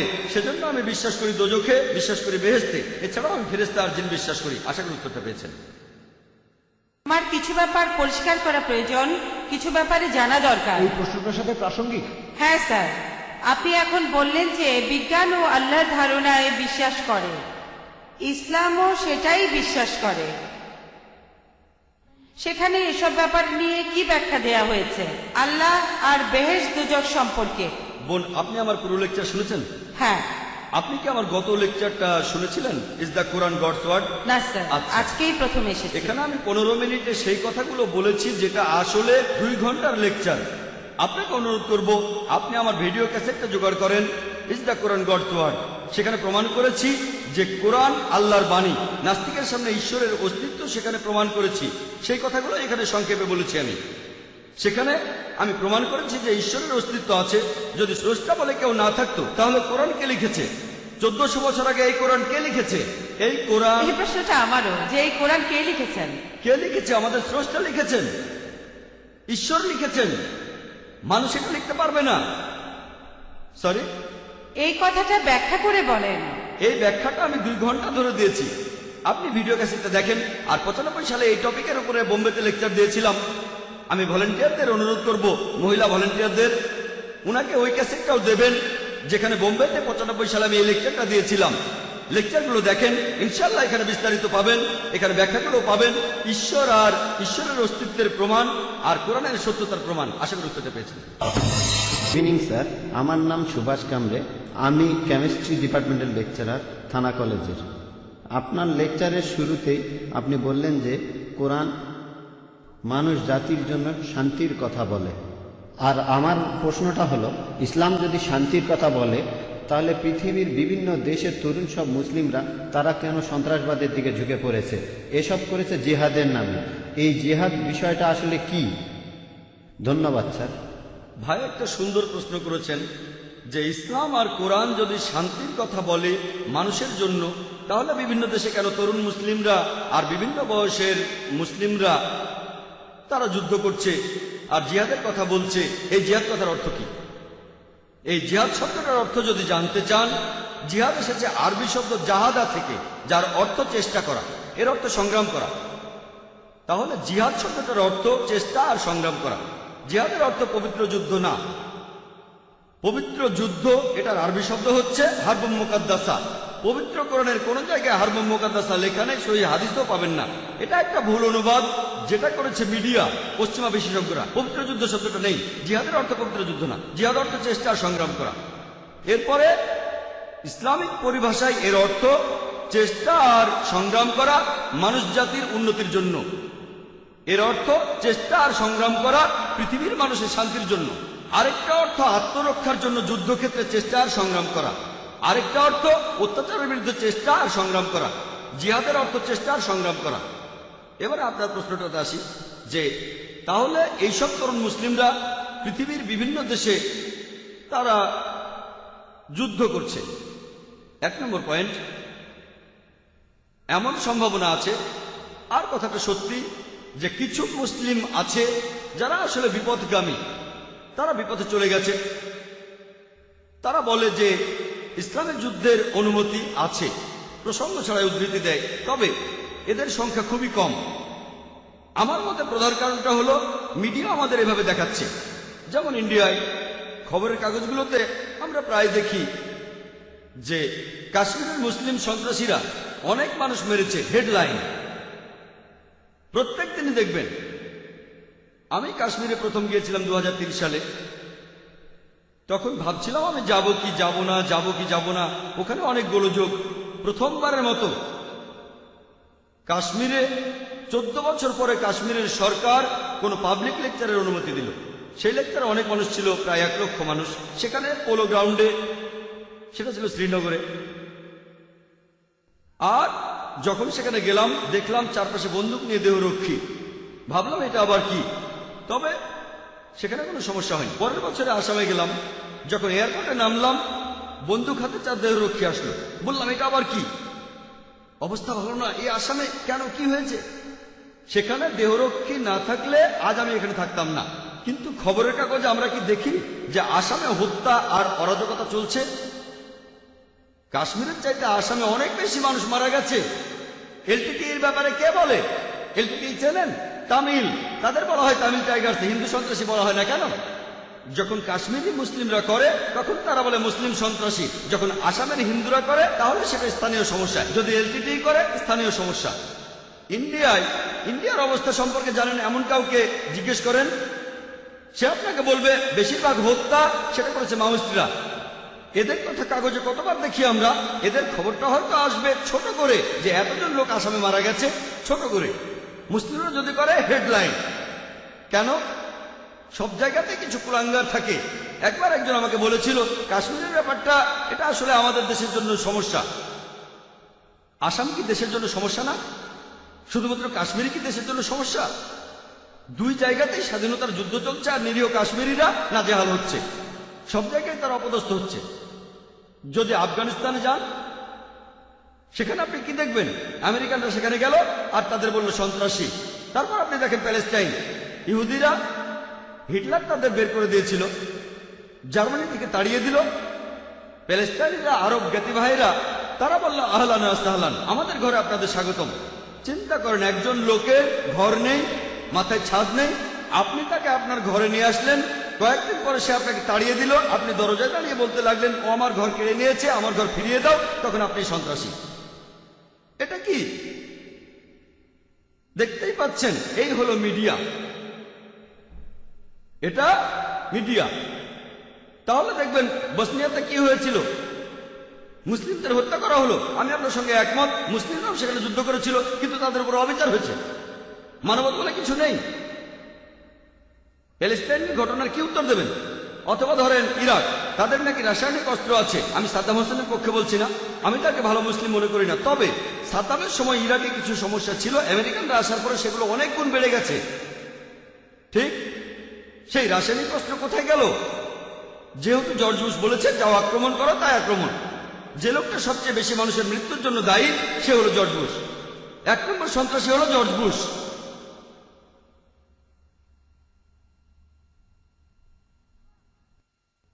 তাহলে আসল ব্যাপারটা হচ্ছে এটা মিডিয়ার খেলা। মুসলিমদের অপদস্থ করা হচ্ছে, অত্যাচার করা হচ্ছে, তাদেরকে বলছেন সন্ত্রাসী। আমি সেজন্য বলছি মুসলিমদের মধ্যেও কিছু কুলাঙ্গার আছে, তবে কুলাঙ্গারের সংখ্যা অনেক কম। এরা সংখ্যায় কম, পুরোটাই মিডিয়ার কারসাজি। আয়ারের নাম শুনেছেন? আইরিশ রিপাবলিকান আর্মি ইংল্যান্ডে। এটা আসলে ক্যাথলিক আর প্রটেস্ট্যান্টদের ভেতরে লড়াই। তাদের কেউ ক্যাথলিক সন্ত্রাসী বলে না, কেন?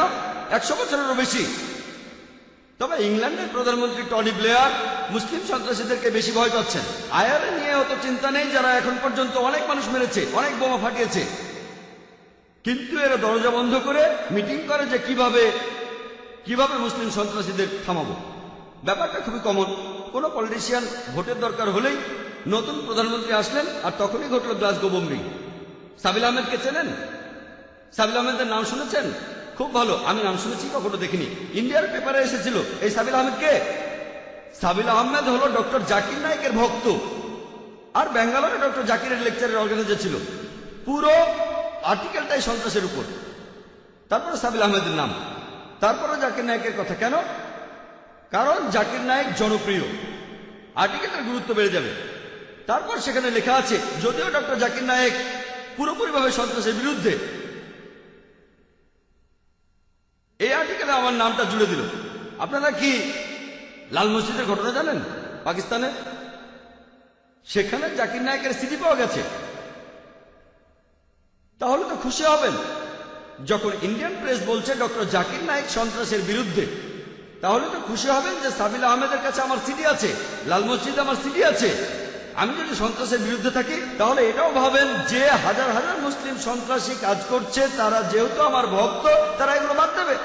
যদি তালিবান ওয়েবসাইটে যান ডক্টর জাকির নায়েকের নাম সেখানেও আছে। হয়তো দেখবেন আল কায়েদা ওয়েবসাইটেও আমার নাম দেওয়া আছে। কেউ অসুস্থ হলে তো ডাক্তার কাছে যাবে, ঠিক? এটা বলতে পারবেন না শুধু অসুস্থরাই হাসপাতালে যায়, অসুস্থ হলে তো হাসপাতালে যাবেই।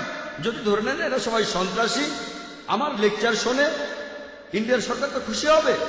ডক্টর জাকির নায়েক সন্ত্রাসীর বিরুদ্ধে কথা বলে, তাদের খুশি হওয়া উচিত যে এই লোকগুলো আমার কথা শুনছে।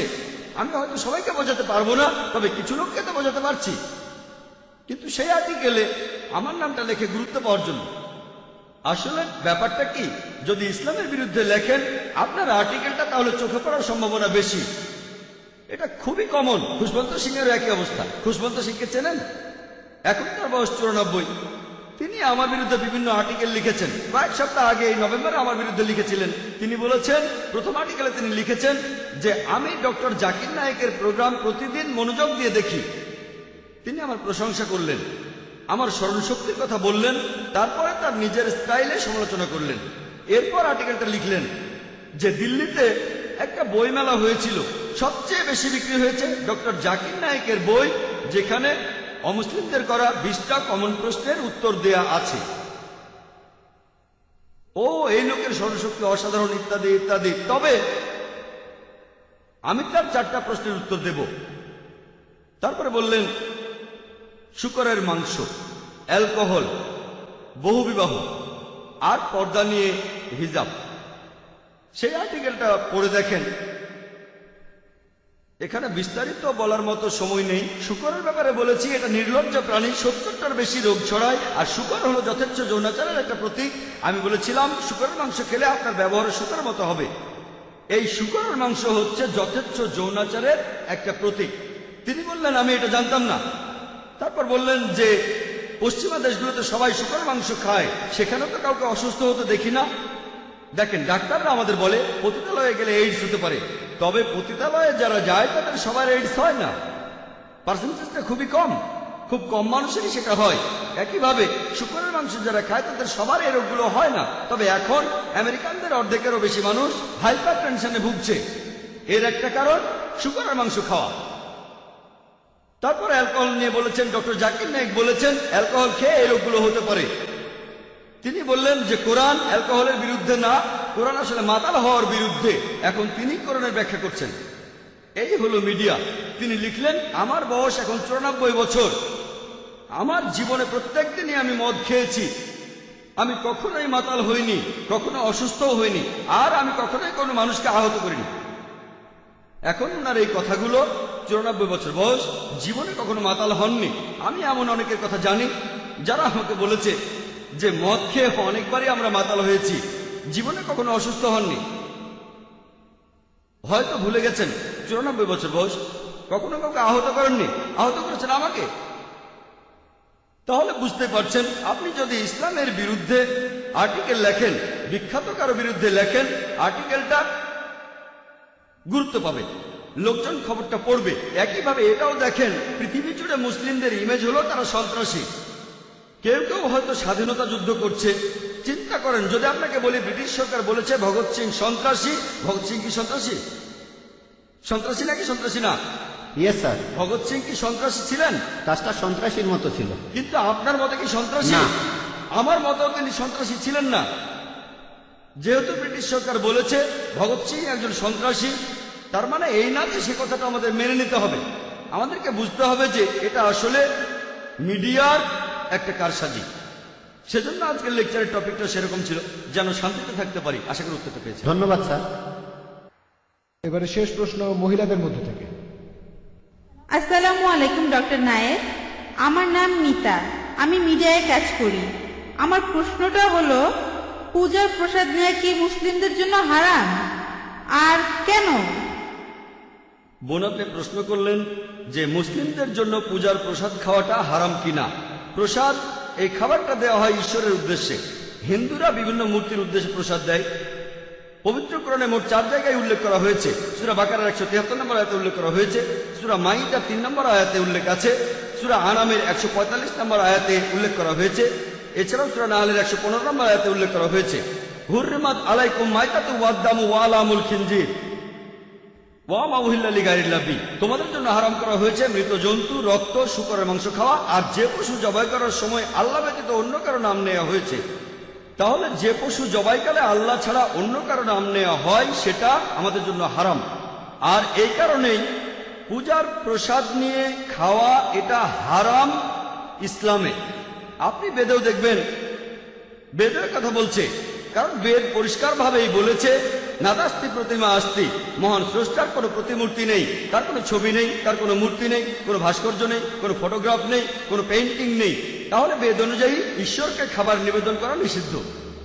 তাহলে দেখছেন যে বেদও এর বিরুদ্ধে কথা বলছে, এটা ভুল। মূর্তির উদ্দেশ্যে খাবার দেওয়াটা ভুল। একইভাবে যেহেতু কোরআন নিষেধ করেছে, মুসলিমদের নিষেধ করেছে, খাওয়া যাবে না, নেওয়া যাবে না, এটা ভুল। বোন, আশা করি উত্তরটা পেয়েছেন। স্যার, আরেকটা ব্যাপার, আমি একজন শিখ, মাঝে মধ্যেই গুরুদুয়ারায় যাই। গুরুদুয়ারাতে কোনো মূর্তি নেই, মূর্তি পূজা হয় না। গুরুদুয়ারাতেও প্রসাদ বিলানো হয়, এটাকে বলে কানা প্রসাদ। এই প্রসাদও খাওয়া যাবে না, এরকম করার কারণটা কি? সুন্দর প্রশ্ন এই প্রসাদ করেছেন। তো কোনো মূর্তির উদ্দেশ্যে না। হ্যাঁ ঠিক। বোন, আমি আপনাদের গুরু গ্রন্থের একজন ছাত্র। আর দেখবেন যে শিখদের কথা অনুযায়ী ধর্মগ্রন্থ, প্রথমে আদি গ্রন্থ, গুরু গ্রন্থ, এখানে ঈশ্বরের একাত্মবাদ নিয়ে বলা হয়েছে। সেখানে বলা আছে যে মহান স্রষ্টার কোনো মূর্তি নেই, ছবি নেই। মহান স্রষ্টাকে সেখানে বিভিন্ন নামে ডাকা হয়েছে, রাহিম, কারিম, আল্লাহ, অনেক নামে। এখানে আমাদের মিল আছে। তবে দুর্ভাগ্যজনকভাবে যখন গুরুদুয়ারায় যাবেন, যদিও শিখরা এমন কোন স্রষ্টাকে বিশ্বাস করে না যার কোনো ছবি আছে, তারপরও তারা উপাসনা করে গ্রন্থকে, মনে করে গুরু, কারণ গুরুর এখন নেই। আর সেখানে যে প্রসাদ দিচ্ছেন সেটা পরোক্ষভাবে একই জিনিস। শিখ ধর্মগ্রন্থ বলছে মূর্তি পূজা করা নিষেধ, এখানে তারা পরোক্ষভাবে খাবারগুলো স্রষ্টাকে দিচ্ছে। আর এমনকি গুরু গ্রন্থ বলছে স্রষ্টার খাওয়ার প্রয়োজন হয় না।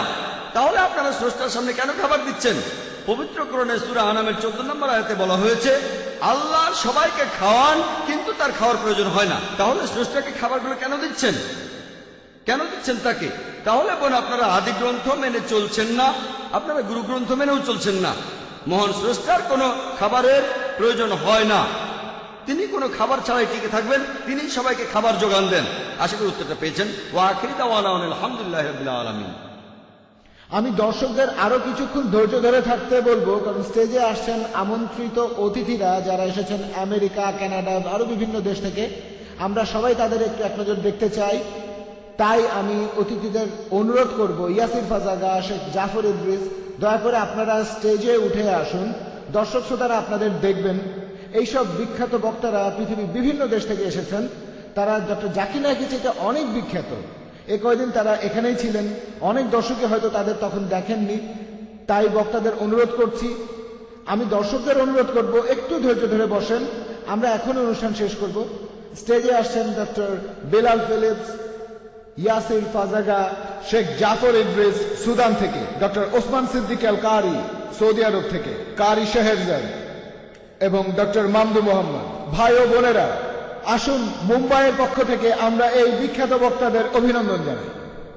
আল্লাহু আকবার।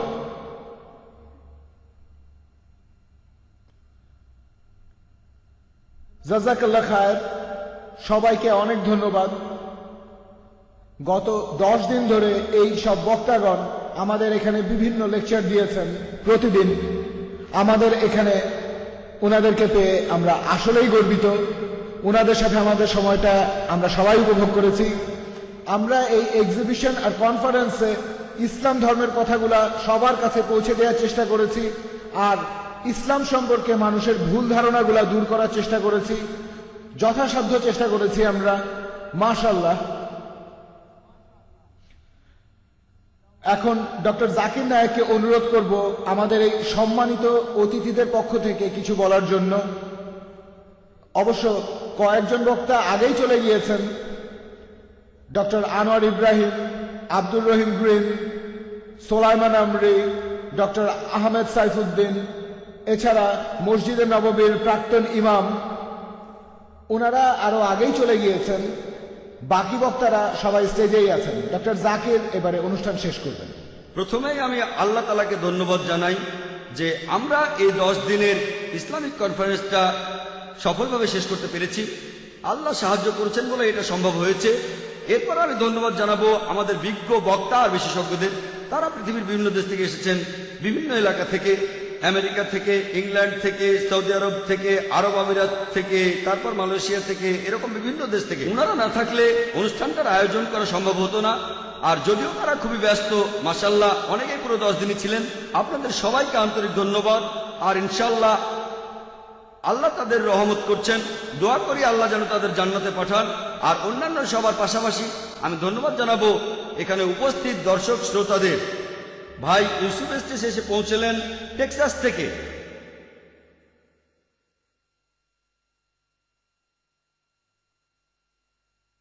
এছাড়াও বোম্বের মানুষদের ধন্যবাদ জানাই, ইন্ডিয়ার মানুষদের ধন্যবাদ যারা আজকের এই অনুষ্ঠানে এসেছেন, ধৈর্য ধরে লেকচার শুনলেন, শান্তির ধর্মের কথা শুনলেন। সবাইকে ধন্যবাদ। ওয়া আখিরি দাওয়ানা আলহামদুলিল্লাহি রাব্বিল আলামিন। ডক্টর বেলাল ফিলিপস দর্শকদের উদ্দেশ্যে কিছু কথা বলুন। আসসালামু আলাইকুম ওয়া রাহমাতুল্লাহি ওয়া বারাকাতুহু। আমাদের সবার পক্ষ থেকে আপনাদের ধন্যবাদ জানাচ্ছি। আমরা এই ইসলামিক এক্সিবিশন অ্যান্ড কনফারেন্সটা বেশ উপভোগ করেছি, সময়টাও খুব ভালো কেটেছে। আপনাদের সবাইকে ধন্যবাদ জানাই। প্রশ্নোত্তর পর্বে আপনাদের স্বতঃস্ফূর্ত প্রশ্নগুলোর জন্য আল্লাহ যেন আমাদের সবাইকে রহমত করেন। যারা এখনো ইসলামের পথে আসেননি তাদের যেন হেদায়েত করেন। তিনি যেন সব জায়গায় শান্তি বজায় রাখেন সারা পৃথিবীতে ইসলামের মাধ্যমে। আসসালামু আলাইকুম ওয়া রাহমাতুল্লাহি ওয়া বারাকাতুহু।